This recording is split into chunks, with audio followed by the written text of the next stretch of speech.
오늘 우리에게 주시는 하나님 말씀은 로마서 2장 17절부터 29절 말씀입니다. 공독 기록입니다.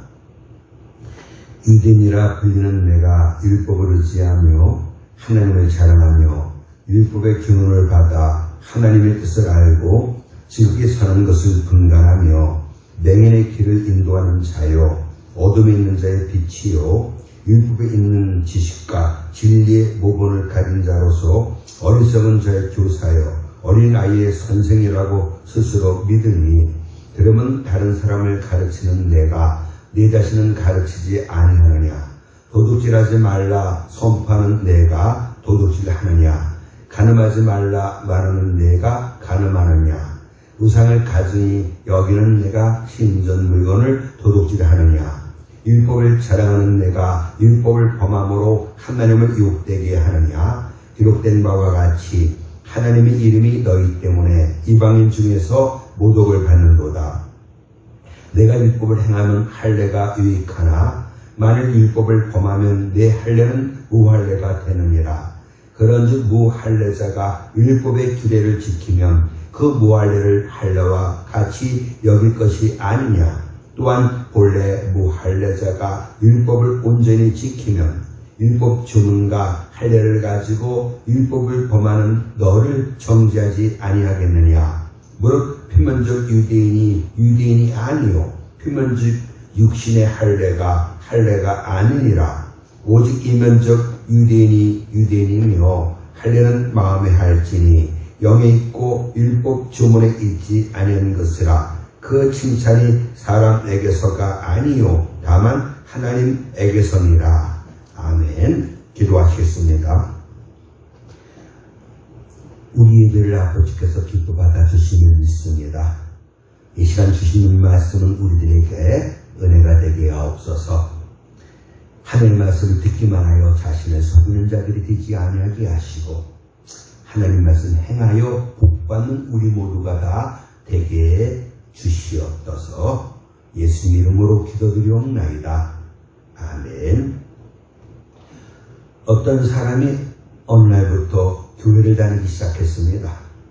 어느 정도 다니다 보니 기도도 할 줄 알게 됐고 찬송도 하고 성경도 읽고 하는 등 교회 생활이 익숙해졌습니다.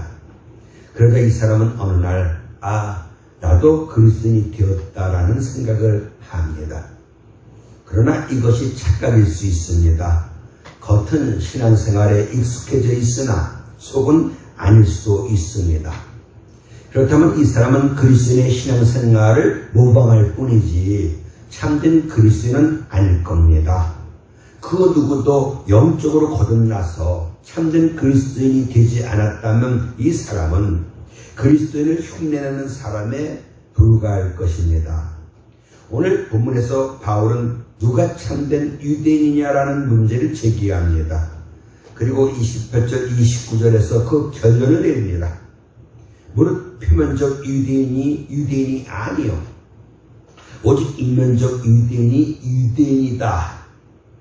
이 말씀은 표면적 유대인, 즉 겉으로 나타나는 것 가지고 유대인이 되는 것이 아니라 오직 이면적, 즉 내면, 다른 말로 하면 속이 유대인이 되어야 진정한 유대인이라는 말씀입니다.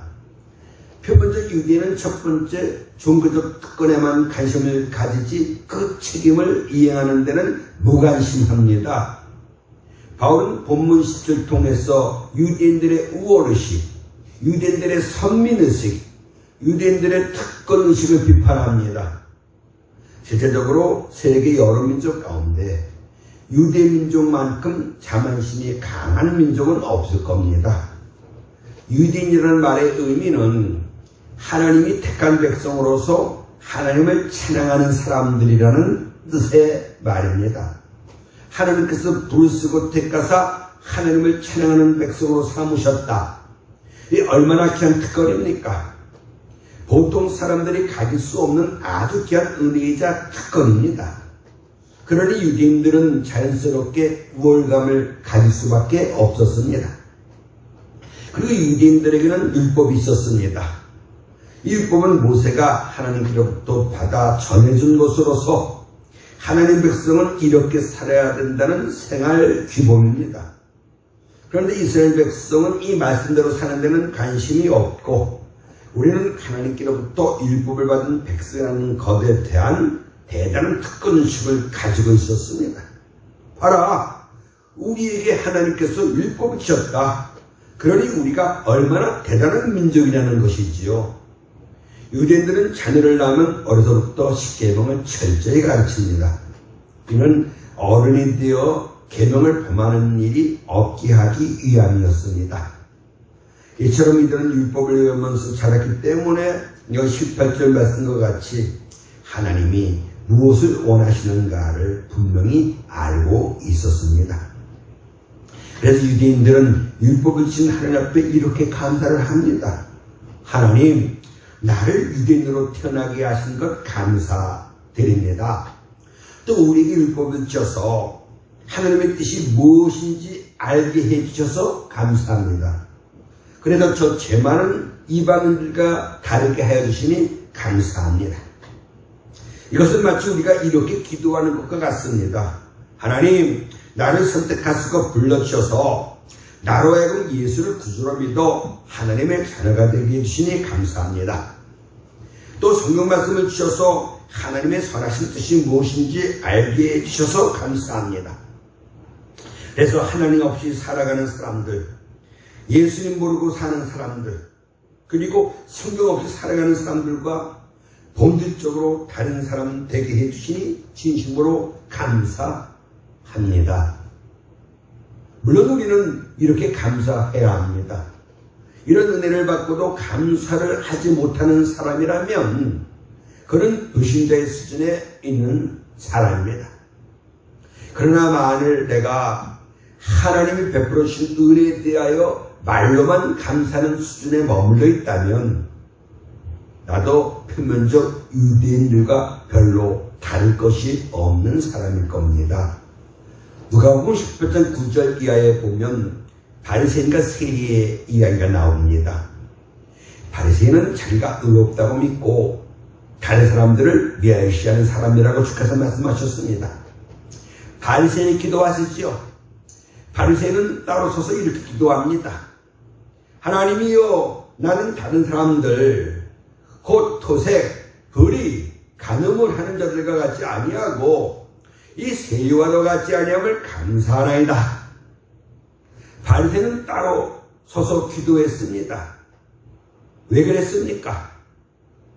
세리와 같은 더러운 죄인 곁에 서 있기가 싫다는 겁니다. 나같이 거룩한 사람이 어떻게 이 죄 많은 사람 옆에 서 있을 수 있겠냐는 겁니다. 나는 근본적으로 다르다는 겁니다.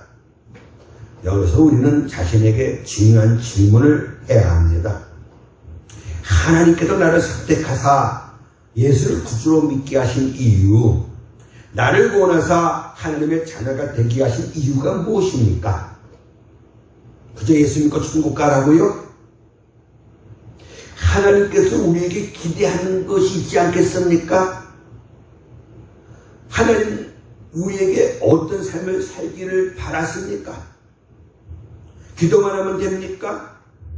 찬송만 하면 됩니까? 예배만 드리면 됩니까? 우리는 우리가 받은 특권에만 집착하고 있을 것이 아니라 하나님의 자녀로서 나의 의무와 책임이 무엇인지를 진지하게 생각해 봐야 합니다.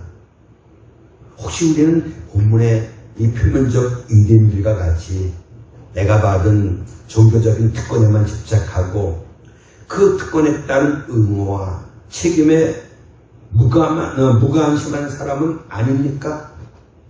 나는 예수 믿고 구원받은 것에만 감사하지 구원받은 하나님의 자녀로서 마땅히 해야 할 일에는 관심 없는 사람은 아닙니까? 나는 성경을 알기 위해서 공부는 합니다만 정작 성경이 하라고 하는 일에는 모른 척하고 있는 사람은 아닙니까?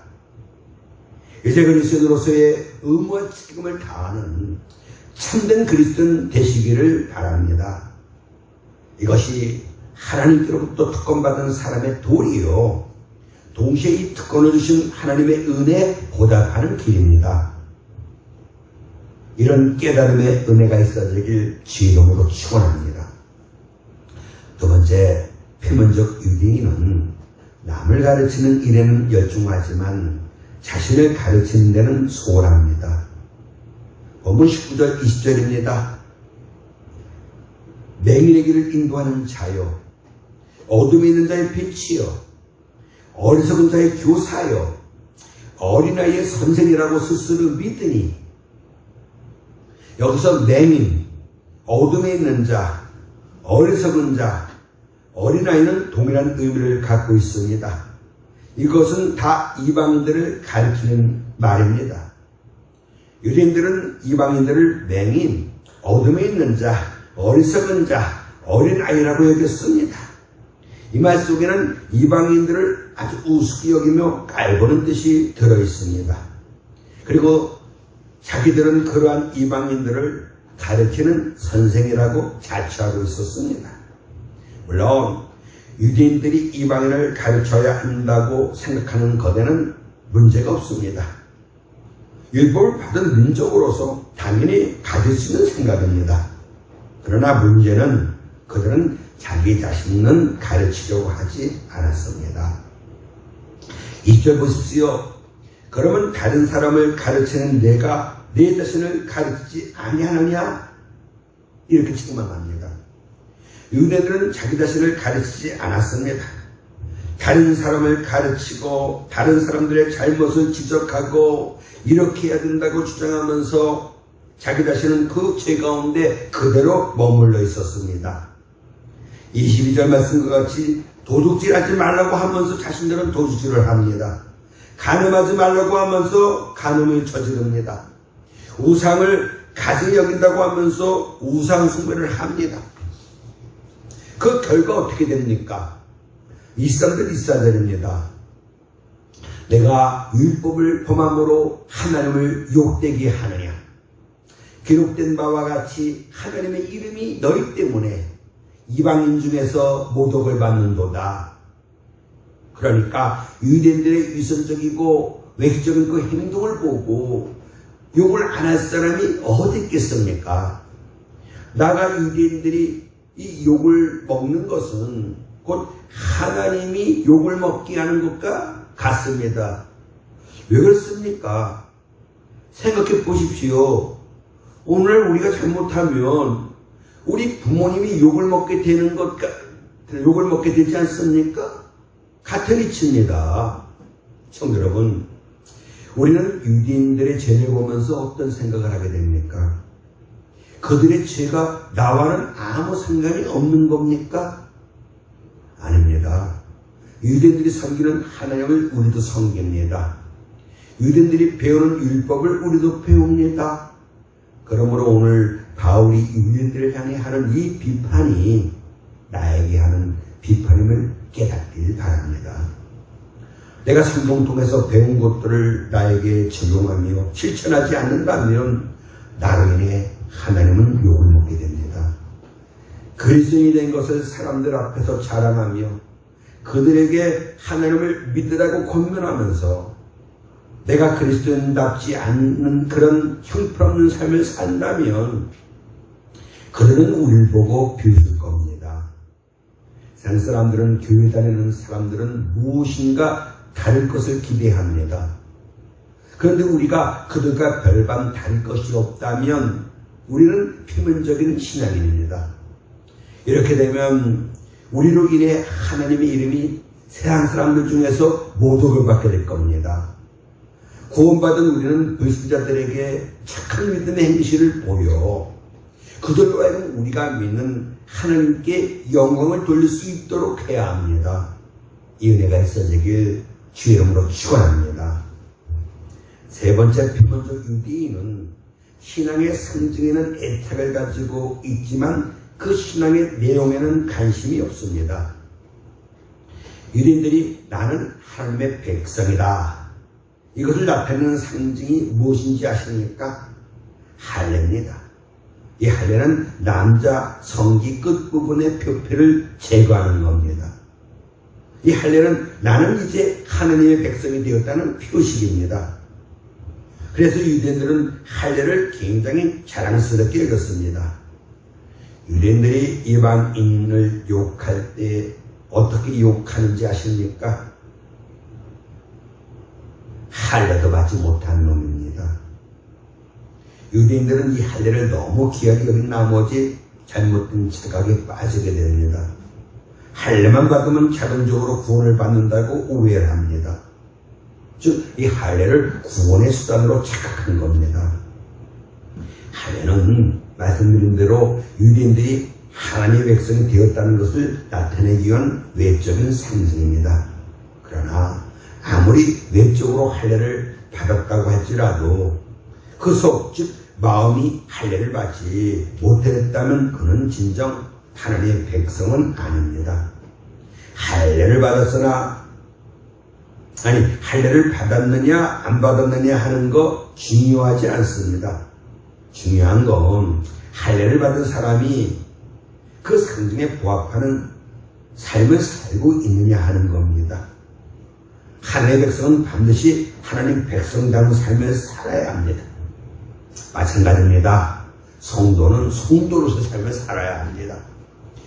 그리스도는 그리스도인의 삶을 살아야 하죠. 바울은 25절 이하의 말씀을 통해서 순종이 없는 할례는 의미가 없다. 오히려 할례 없는 순종이 더 유효한 것이다. 참 할례는 몸에 흔적을 남기는 것이 아니라 성령으로 마음이 변화되어 새 삶을 사는 것이다. 이렇게 강조하고 있습니다. 전 여러분, 오늘 한국교회의 문제점은 행함이 없다는 겁니다. 모임만 그리스도인입니다. 말로만 그리스도입니다. 야고보 장로가 말한 것 같이 행함이 없는 믿음은 죽은 믿음입니다. 오늘 본문에서 살펴본 것과 같이 이 표면적 유대인들은 유대인답게, 즉 하나님 백성답게 살지 못했습니다. 표면적으로 할례를 행하여 하나님의 백성은 되었습니다만 실제 그 삶의 내용에 있어서는 하나님 백성다운 삶을 살지 못했습니다. 이것은 결코 유대인들만의 문제가 아닙니다. 오늘 교회를 다니고 있는 우리들의 문제이기도 합니다. 나는 어떤 내용의 삶을 살고 있습니까? 혹 나 때문에 하나님의 이름이 모독을 받고 있지는 않습니까? 빌레몬서를 통해서 예수 믿는 사람들은 유익한 자가 되어야 된다. 분명히 말씀하고 있습니다. 덕을 세우는 자들이 되어야 합니다. 우리는 오늘 이 시간 우리 자신이 하나님 말씀에 순종하지 않으므로 하나님을 욕되게 하고 있지는 않는지 우리 자신을 돌아보아야만 합니다. 하나님의 영광을 위하여 살아야 될 우리가 오히려 하나님을 욕되게 하고 하나님의 이름이 나로 인하여 이방인들에게 모독을 받게 하는 그런 삶을 혹 내가 살고 있지는 않는지 자신을 돌아봐야만 할 것입니다.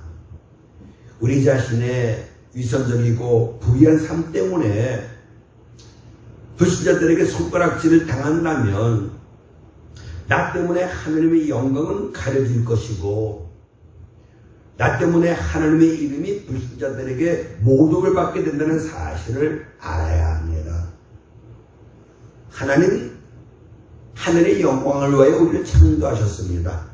그래서 먹든지 마시든지 무엇을 하든지 다 하나님의 영광을 위하여 하라 하셨고 너는 너희 것이 아니라 값으로 산 것이 되었으니 하나님께 영광을 돌리라고 말씀을 하고 있습니다.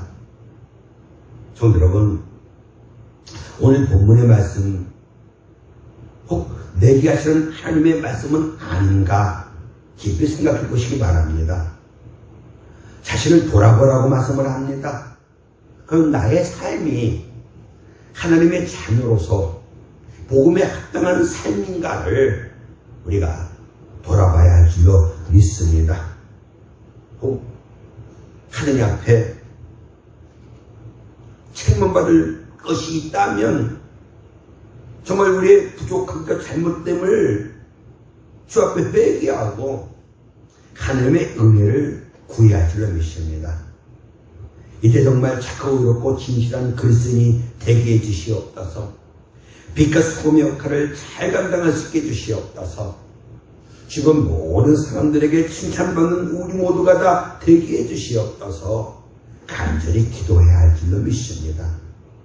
이 기도를 하나님이 응답해 주셔서 우리의 심령을 변화시켜 주시고 우리의 잘못된 삶을 고쳐주심으로 세상의 빛과 소금 역할을 잘 감당하여 하늘 앞에 영광 돌리는 우리 모두 다 될 수 있기를 주의 이름으로 축원합니다. 기도하시겠습니다. 아버지 하나님, 우리의 모든 죄 사하여 주시옵소서. 빛과 소금의 역할을 감당하지 못했습니다. 덕을 끼치지 못했습니다. 돈을 벌지 못했습니다. 오 주여, 불쌍히 여기시고 이제 역사하사 우리의 잘못된 삶을 고쳐주시옵소서. 진실한 사랑의 실천자들이 다 되게 해주시고 이제 주의 말씀을 마음에 새기고 그 말씀 따라 순종하며 나아가는 우리 모두가 다 되게 주시옵소서. 철저하게 주의 말씀 따라 삶으로 하늘 앞에 영광 돌리고 정말 약속된 은혜와 사랑과 복 넘치도록 받아 누리는 우리 모두가 다 되게 해주시옵소서. 이제 모양만 그리스도인이 아니라 능력 있는 그리스도인이 되어 주께서 명하신 그 말씀 따라 순종함으로 하나님께 영광 돌리고 약속해 주신 말씀 그대로 들어가도 나가도 복을 받으며 위에 있고 아래에 있지 아니하고 머리가 될지는 꼬리가 되지 아니하고 참으로 이젠 정말 하나님 앞에 온전히 붙잡혀 쓰임만은 우리 모두가 다 되게 해주시옵소서.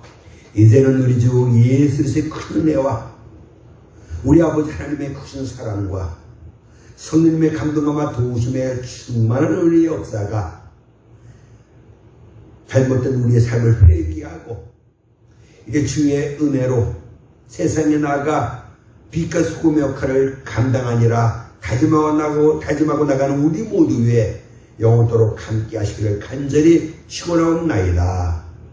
아멘.